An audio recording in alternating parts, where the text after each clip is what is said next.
Olá, eu sou a professora Isabel e meu propósito é te ajudar a acelerar a aprendizagem das crianças com deficiência intelectual ou dificuldades na aprendizagem. O tema de hoje nós vamos trabalhar algo que eu chamo de os ambientes modificantes. Mas, vejam bem, com essa estratégia você terá o apoio da família para acelerar a aprendizagem das crianças com deficiência intelectual. O que exatamente eu estou dizendo, né? Que estratégia é essa? Olha, veja bem, quando a família é orientada adequadamente, ela pode ser algo que trabalhe a nosso favor, as professoras ou psicopedagogas, não é mesmo? Porque a criança ela permanece com a gente na escola pouco tempo. Nos consultórios, menos ainda, 1 hora e meia, né. Então, a gente tem pouca coisa, pouco tempo para fazer muita coisa pela criança. Então, se a gente orienta os pais de forma adequada, ensina os pais a mediar, os pais transformam a sua casa, o seu dia a dia, num ambiente modificante, que são ambientes preparados para continuar aquela estimulação cognitiva que nós iniciamos na escola ou no consultório, tá? Então é sobre isso que eu vou falar hoje, sobre os ambientes modificantes. Mas afinal, o que é um ambiente modificante? Olha, veja bem, é uma maneira de como a mediadora deve, intervir, por exemplo, com a família para criar, né, condições ótimas de modificabilidade. Olha que interessante, criar condições ótimas de modificabilidade. Então, quando eu falo isso, condições ótimas, é condições do dia a dia. A criança já está mergulhada, ela já conhece o seu quarto, ela já conhece a cozinha, ela já conhece o banheiro, ela gosta de andar de bicicleta, ela gosta de andar de roller, ela gosta muito de fazer passeio nos parques. Opa! Então, isso aí são condições ótimas. Condições ótimas para que a gente possa, então, começar, né, a fazer a modificabilidade cognitiva estrutural. Então, a mediadora, ela vai conversar com a família e conhecer um pouco mais o dia a dia da família para traçar algumas estratégias que a família vai continuar fazendo em casa. Então, se eu lá no meu consultório eu trabalhei uma função cognitiva ou mesmo uma operação mental de classificar, eu vou orientar essa família a usar essa operação mental de classificar em várias coisas do seu dia a dia, seja na compra de um supermercado, quando vai colocar as coisas em casa, ao organizar a gaveta de talheres, qualquer coisa. Então, a casa, a sua casa, ou a sala de aula, ou seu consultório, pode se tornar, né, condições ótimas para a modificabilidade. O que é necessário, então, que você aprenda a mediar para poder realmente fazer a coisa certa. Então, olha só, os ambientes modificantes são estratégias complementares, tá? De experiência de aprendizagem mediada. Olha, a criança que tem uma professora mediadora, uma psicopedagoga mediadora e uma mãe mediadora, ela está no paraíso, ela vai se desenvolver muito mais rápido, tá? Mas nós temos que pensar que em alguns aspectos que a própria mediadora tem que pensar quando ela for propor, né, um ambiente modificante. Primeiro, anote aí, é que você tem que respeitar as características individuais dessa criança. Não vai propor uma atividade onde ela tem que pegar algo lá em cima no armário, se ela é uma cadeirante, entendeu? Então, isso deixa de ser uma condição ótima e passa para ser algo que vai impedir a criança de fazer. Então, nós temos que respeitar essas características.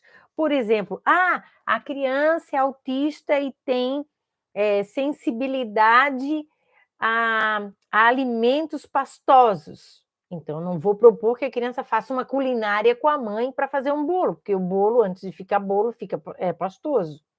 Entendeu? Então, você tem que respeitar as características individuais das crianças, primeiro ponto. Outra coisa é assim, a quantidade de tarefa ideal, né? Então, não vou mandar fazer muita coisa, porque a mãe também tem o seu dia a dia para fazer as coisas de casa. Então, a mãe não pode se tornar alguém que vai fazer o que a escola deveria fazer. Então, eu sempre digo, mediar em casa de 20 a 40 minutos, 3 vezes por semana, é suficiente, tá? Então, a gente tem que pensar, né? A mediadora tem que pensar nisso também. Outra coisa é que a mediadora, depois de praticar, aprender, ela vai propor para essa mãe, por exemplo, que a criança participe da de fazer, né? De fazer bolo, entendeu? Participe de uma atividade culinária em casa, fazer um bolo, que nós vamos ver hoje. Mas antes disso, a mediadora tem que fazer um mapa cognitivo dessa atividade, para ver se realmente essa atividade trabalha todas as operações mentais e funções cognitivas que essa criança precisa. Porque senão vai ser chover no molhado, né? Vai trabalhar com coisas que a criança já sabe, com as funções cognitivas que estão funcionando adequadamente. E a gente quer que aquela atividade trabalhe, reforce aquela função cognitiva deficiente e aquelas operações mentais que a criança tem dificuldade. Por exemplo, raciocínio progressivo, raciocínio inferencial, analógico. Se a criança tem dificuldade em fazer isso, nós temos que ver se aquela atividade de fazer bolo propõe esse tipo de trabalho. Outra coisa é o detalhe do ambiente, né? Os detalhes do ambiente que podem interferir nessa mediação. Então, assim, ó, pô, mandei a mãe fazer um bolo, mas será que essa família tem todos os ingredientes? Será que ela tem condições de comprar os ingredientes? Então, isso são coisas que são detalhes que podem interferir, né? A criança até queria fazer um bolo, mas não tinha os ingredientes, não tinha gás, não tinha o açúcar ou outra coisa lá, né? Então, isso nós temos que pensar quando a gente quer que a casa da criança se torne um ambiente modificante. O modelo de ambiente modificante é um modelo útil, prático. Por quê? Porque trabalha com os espaços da vida, do dia a dia, do cotidiano, certo? E aí, mergulhando a criança nesse cotidiano, a mediadora, no caso, mãe, né? Ela cria um nível mais alto ainda de pensamento. Inclusive, pode mudar a, a questão emocional da criança, porque se em casa ela consegue falar, se ela consegue fazer as coisas e na escola ela não fala e não faz as coisas, tem algum problema aí, né? Então, em casa, a gente pode melhorar ainda mais os componentes emocionais da criança, mostrando para ela que ela é capaz, né? Ó, que o bolo ficou um sucesso, que ela participou, que agora ela já está sabendo identificar, né? Classificar, comparar tamanho de vasilhas, de tipo de xícara, tipo de copo, né? Então, isso é importante também, tá? A gente sabe, assim, que são vários aspectos relevantes quando a gente se propõe a usar o ambiente modificante. Que o ambiente modificante é realmente uma estratégia mediada, né? Mas o ambiente modificante, como estratégia, é a possibilidade que a gente tem de efetivamente contribuir com aquilo que a professora está propondo, certo?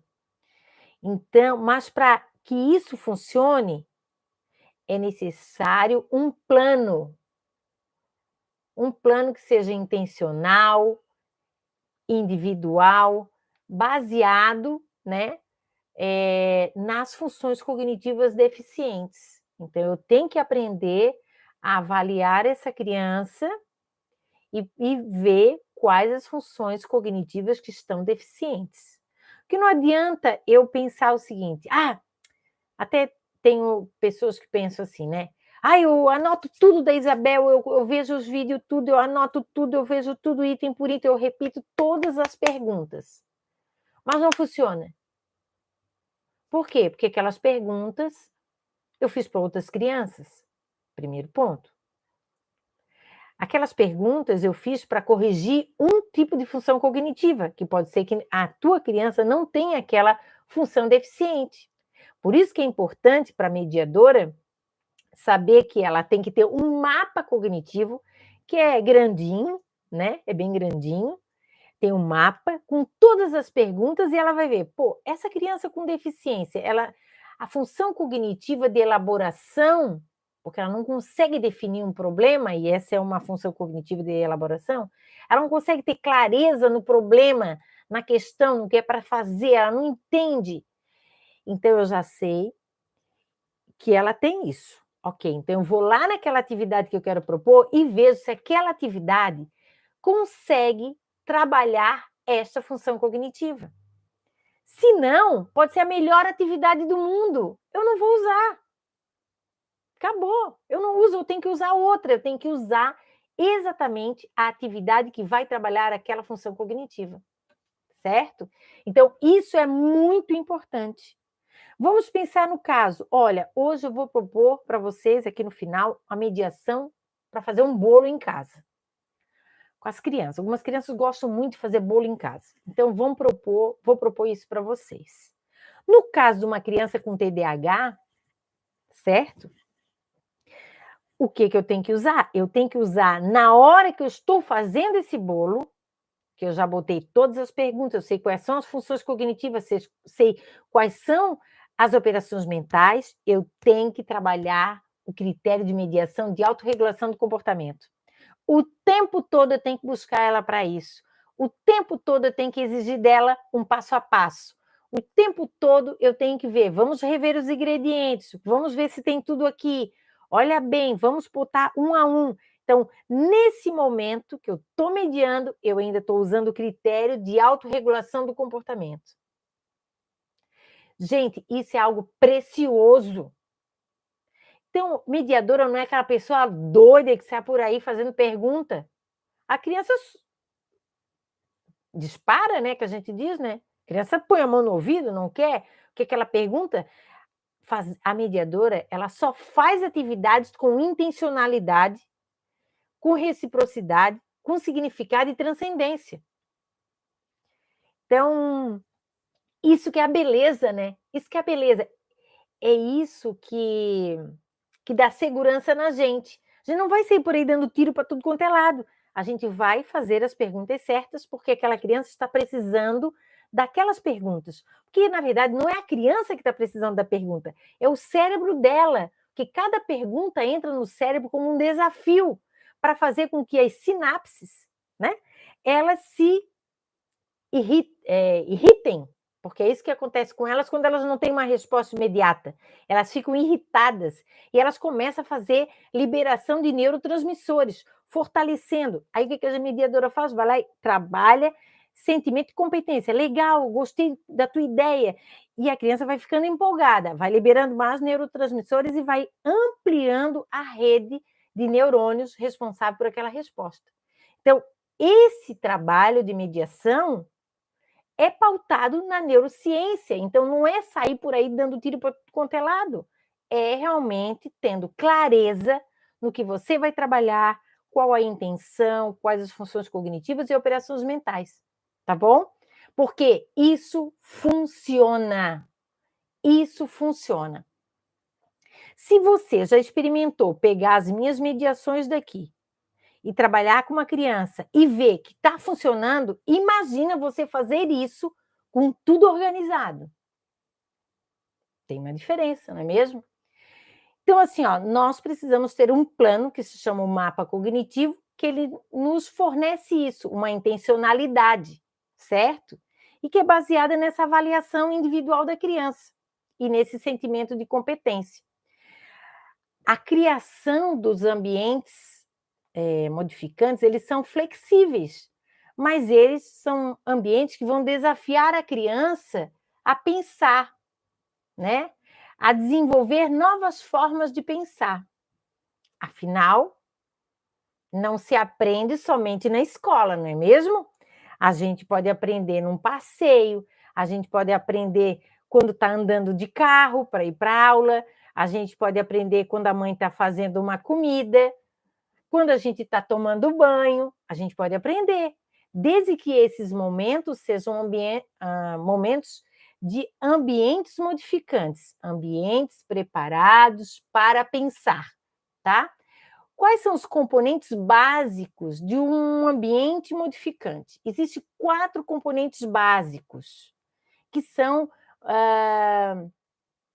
assim, modificadores, né, da estrutura cognitiva. 2 são, que a gente chama ideológicos, estão relacionados à crença, à expectativa por parte da mediadora de que a criança vai conseguir, né, que ela vai aprender, que ela vai crescer, que aquilo é desejado.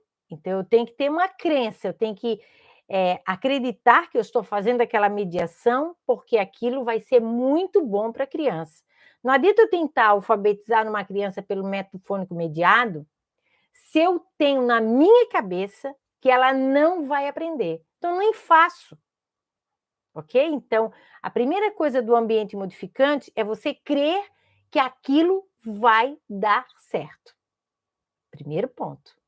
Por causa dos neurônios de espelho, né? Porque a criança vê a tua cara. Essa é a verdade, ela vê o teu rosto.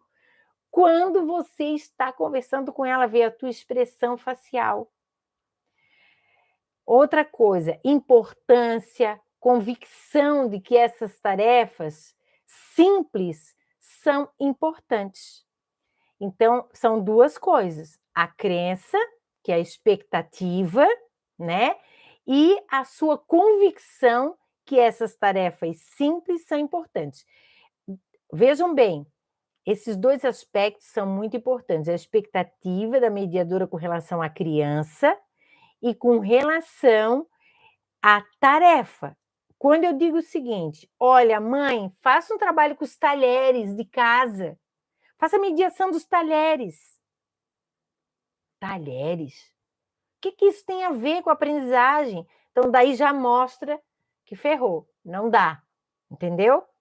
Já não deu, já não dá mais certo, porque a mãe não acredita que aquela atividade simples de selecionar os talheres de acordo com o seu objetivo, isso vai ajudar o seu filho em alguma coisa. Lógico que vai, ela está trabalhando classificação. E para se alfabetizar, inclusive, a gente usa classificação. E tem outros 2 que são, a gente chama assim, mais tangíveis, né? Que é o plano, né, o mapa cognitivo, planejado, intencional, certo? E a mediação. Então, são 2 coisas diferentes. Então, veja bem, primeiro a crença na criança e a crença na atividade, que mesmo que seja simples, ok? Depois, a questão de fazer o mapa cognitivo dessa tarefa, para eu ter consciência do que eu estou trabalhando na criança e se aquilo ela precisa. E depois fazer a mediação, certo?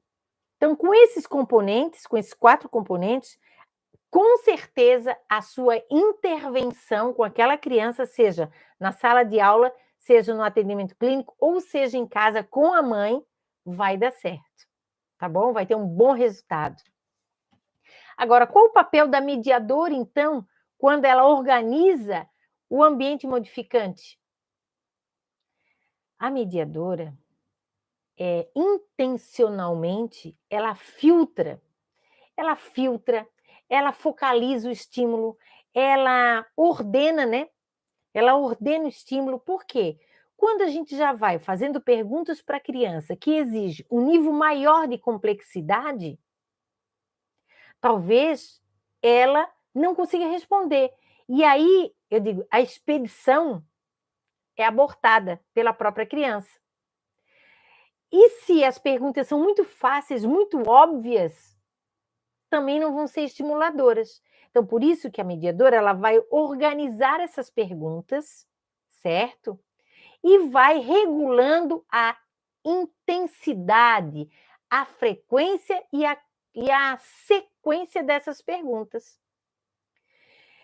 Agora, algo que a mediadora sempre usa nas suas perguntas para ampliar o pensamento da criança são as relações temporais.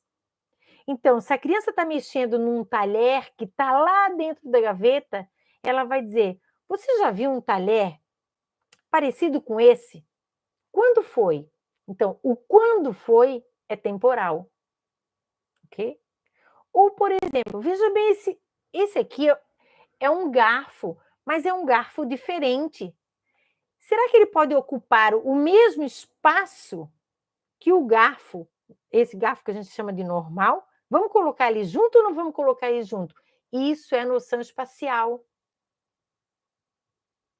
Então, assim, a mediadora, as perguntas, ela trabalha muito com relações temporais, relações espaciais, causais, né? Causais. Olha, desses 3 talheres aqui, garfo, faca e colher, qual que você acha que é mais perigoso? Isso é uma causa, né?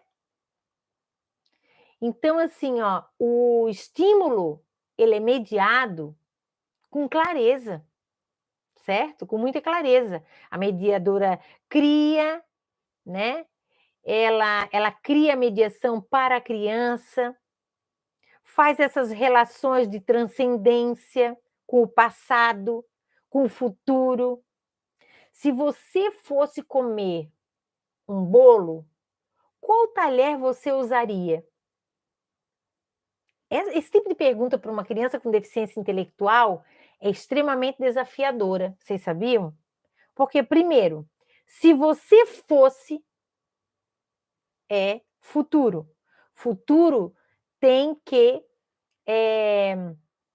ativar a antecipação. E para eu antecipar algo, né, ou projetar algo, é muito esforço cognitivo. São muitas operações mentais, inclusive com apoio da memória de longo prazo. Porque daí eu vou ter que ver, se eu fosse comer bolo, eu tenho que imaginar eu, que já comi um bolo, está lá marcado na memória de longo prazo, e aí eu vou contar como seria isso, né? Veja? Então, fazer a mediação ativa muito a memória de longo prazo, reforça aquilo que a criança já sabe. A criança sempre fica em casa, né? Se ela sempre fica em casa, ela está em diversos ambientes. Banheiro, cozinha, quarto. Ela pode ter um passeio em família, ela pode andar de bicicleta. Isso tudo pode ser mediado.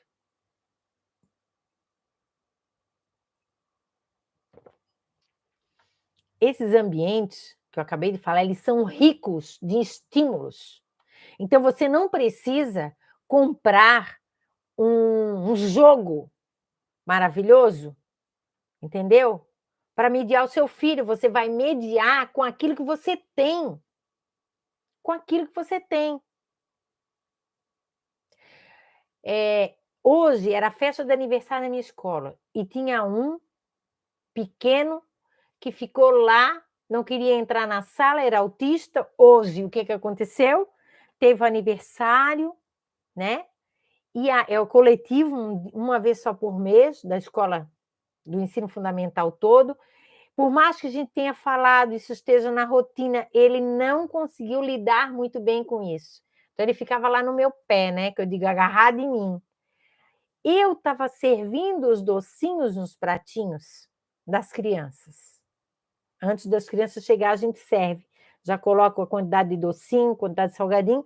Eu fiz ele contar todos os pratos, fiz ele perguntar, será que fulano senta aí, será que ele vai gostar desse salgadinho? Ele falou, o Miguel não gosta disso, o Miguel não gosta disso, que é o melhor amigo dele, né? Então ele está lá, ele estava lembrando, Então, aquele ambiente ficou um ambiente modificante, porque eu aproveitei, ele não ficou só grudado na minha perna, eu fiz ele pensar. Agora, será que eu coloco mais uma coxinha ou um pastel? Porque eu já tenho um pastel e uma coxinha, o que eu posso botar mais? Eu posso botar uma salsichinha. Então, eu sempre perguntava para ele e ele conversava comigo, numa boa. Ele nem sabia que eu estava mediando ele. E ele ficou o tempo todo trabalhando comigo, porque não quis entrar na sala para fazer tarefa, então ficou pensando. Foi pior ainda, não é mesmo? Ficou pensando, ficou uma hora ali comigo. Depois ele resolveu ir para a sala, que achou que eu estava fazendo muita pergunta. Então, a mediação é isso. O ambiente modificante é esse ambiente modificante que eu quero falar para vocês, né?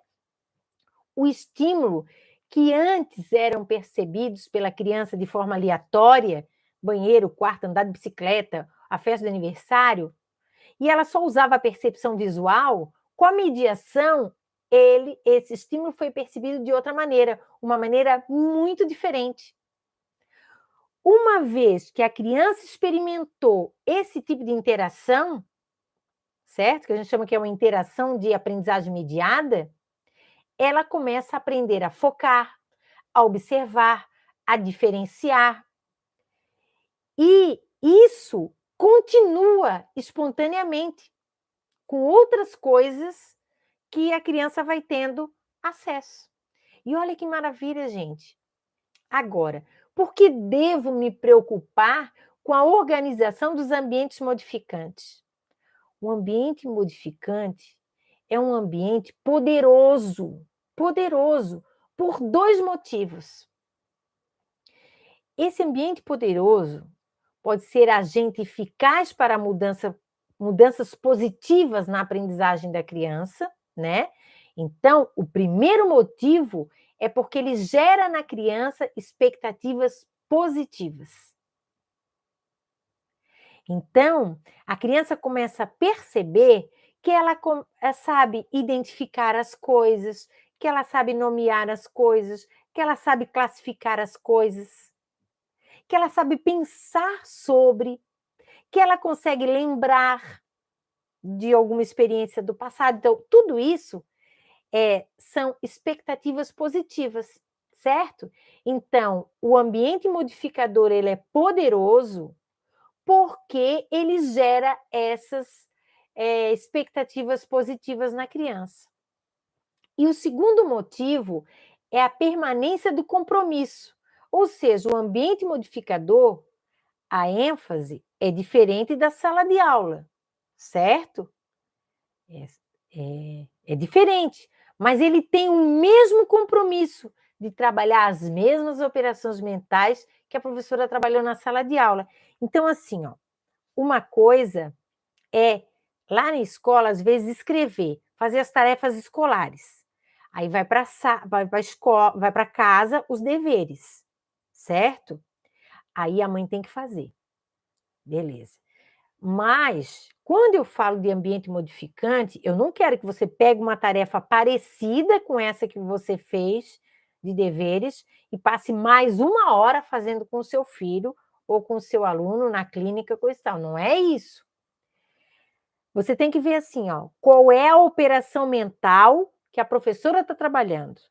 Ok, está trabalhando classificação, que é o que eu estou falando aqui hoje para vocês mais. Beleza.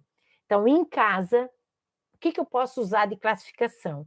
Eu posso convidar essa criança para classificar os talheres da gaveta, já dar uma arrumada, né? Classificar também as panelas, porque tá, pelo menos as minhas essa semana estão tudo assim, ó, socado uma em cima da outra. Eu vou organizar elas por tamanho, né? Para caber uma dentro da outra, para o armário ficar organizado. Vou organizar o outro armário com os copos, porque o meu está todo desorganizado, então eu vou botar os pequenos, os médios, os gordinhos, os fininhos, os altinhos. O que eu estou trabalhando, gente? Classificação. E olha, para classificar algo, quantas operações mentais uma criança usa? Porque classificação é considerada uma operação mental complexa. Por quê? Porque ela depende da criança identificar, depois ela vai comparar, ela vai analisar, ela vai fazer síntese e ela vai classificar. Então, para organizar os copos, ela tem que identificar o copo grande, o copo pequeno, o copo fino, o copo mais largo. Ela tem que olhar, tem que analisar, tem que separar, tem que diferenciar para depois classificar. Viram? Então, quando eu falo de tornar o ambiente um ambiente modificante, não é você pegar a tarefa da internet para fazer com o filho, não, gente. Esquece isso. Então, lembrando vocês que o ambiente modificador é um ambiente poderoso por 2 motivos. O primeiro, porque gera expectativas positivas nessa criança, e o segundo, porque você tem o compromisso, né, a permanência do compromisso em continuar trabalhando com as operações mentais no dia a dia, aquelas que a professora ou a psicopedagoga trabalhou lá no consultório ou na sala de aula. Tá bom? Agora, como mediar no ambiente modificante, né? Como mediar? Aí eu vou fazer uma mediação com vocês. Eu queria, porque eu gosto muito de imagens, que são imagens mais reais, né? Imagens reais. Mas eu não consegui. Mas aqui nas minhas folhinhas eu tenho a imagem desse bolo aqui, ó. Aí dá para saber que é um bolo, né? Um bolo de chocolate. Eu também tenho essa imagem aqui, ó, que é uma imagem figurativa.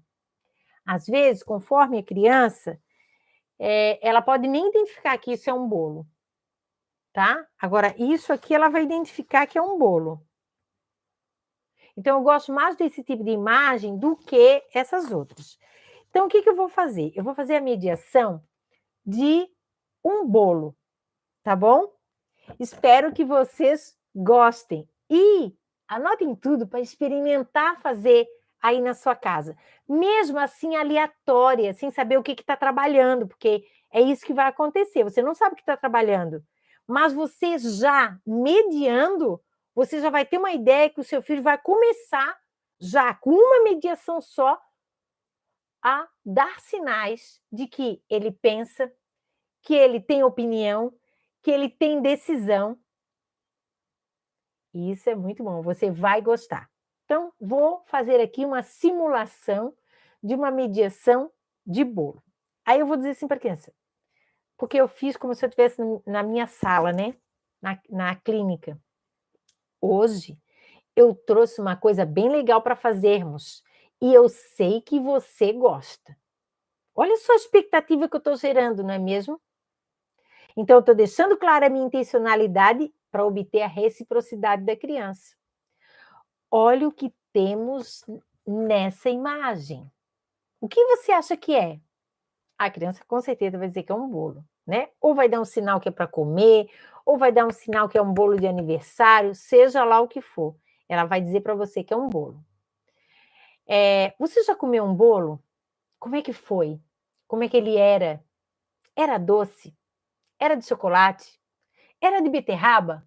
Era de laranja? Ou era de cenoura? Como era o bolo que você comeu? Gente, nesse momento, eu estou só trabalhando transcendência. Por quê? Porque o bolo não está ali e eu estou usando uma imagem para fazer a criança lembrar se em algum dia ela comeu bolo. Você gosta de comer bolo? E de fazer? E de fazer? Você já fez algum bolo? Gostaria de aprender a fazer? É muito fácil e muito divertido. É basicamente uma aventura, pois a gente não tem certeza que o bolo vai ficar bom, não é mesmo? Os meus bolos são assim, né? Eu não tenho certeza que eles vão ficar bom, mas eu sigo a receita. Eu trouxe um texto que explica como fazer um bolo. O que você acha que precisa primeiro? E nessa receita tem um passo a passo. O que você acha que precisa primeiro? Para fazer um bolo, nós precisamos de 2 coisas muito importantes. Sabes o que é? Vocês estão pensando aí?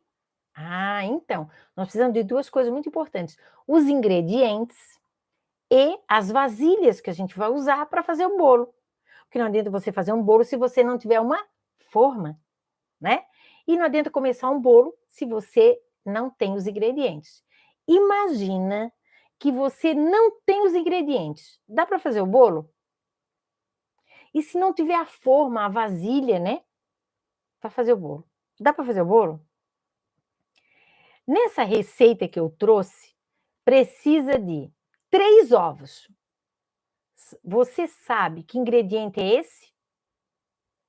Ah, sabe? Então pega para mim 3 ovos. 2 colheres de sopa de margarina. Você sabe o que é esse ingrediente, margarina? E sabe o que é uma colher de sopa? E vai um copo de açúcar. Você sabe que ingrediente é esse? E é copo. Você sabe o que é um copo? Então vai pegar. E 2 xícaras de farinha de trigo. Você sabe que ingrediente é esse? Então você vai pegar. E xícara? Você sabe o que é uma xícara? E você sabe o que é meia xícara? Porque aqui nessa receita diz 1 xícara e meia xícara de leite. Você sabe que ingrediente é esse? E sabe o que é meia xícara? E 1 colher de sopa de fermento. Você sabe o que é fermento? Gente, tudo isso não vamos perguntar com essa rapidez, é óbvio. É uma conversa de mediadora, não é mesmo? Aqui eu estou falando rápido para que vocês depois possam copiar. Então, eu quero que você pegue para mim 1 xícara, 1 colher, que nós vamos precisar, um copo também. E pegue uma vasilha para a gente misturar os ingredientes do bolo. Como vamos saber o que vai primeiro? Toda receita tem um modo de preparo. Se você seguir o passo a passo, o bolo vai sair gostoso. Qual a importância do passo a passo? E se a gente não seguir o passo a passo, será que vai dar certo? Sua mãe já fez um bolo e que não deu certo? Gente, vocês estão vendo? Vocês estão vendo o que é mediar? Mediar é isso. Só que, vamos analisar um pouco mais aqui, né? Vou ver meu horáriozinho aí. Um pouco mais, vamos pensar. O que afinal eu trabalhei? Olha, quando eu faço uma pergunta de você sabe o que é uma colher? Você sabe o que é o trigo? Isso é identificação. Estou trabalhando a operação mental de identificação. Certo? Depois, eu estou. Você sabe o que é 1 xícara e meia xícara? Isso aí eu já estou trabalhando diferenciação. Eu posso melhorar um pouco mais essa minha mediação aqui, não é mesmo? Quando eu digo, olha, nós temos que seguir o passo a passo, se não seguir o passo a passo, pode ser que dê errado. Eu estou trabalhando mediação de regulação do comportamento. Eu estou deixando a criança consciente de que tem que seguir o passo a passo. Porque quando a gente não segue o passo a passo, pode ser que dê errado. Porque, no meu caso, eu estou trabalhando com uma criança com TDAH e que ela precisa, a professora está trabalhando lá na sala de aula o passo a passo. Então, aqui em casa, não é mesmo? Eu estou lembrando da importância do passo a passo. Então, eu estou tornando aquele fazer o bolo, para mim, tem uma intencionalidade maior, que é contribuir com a regulação do comportamento, mostrando que tem que ter o passo a passo.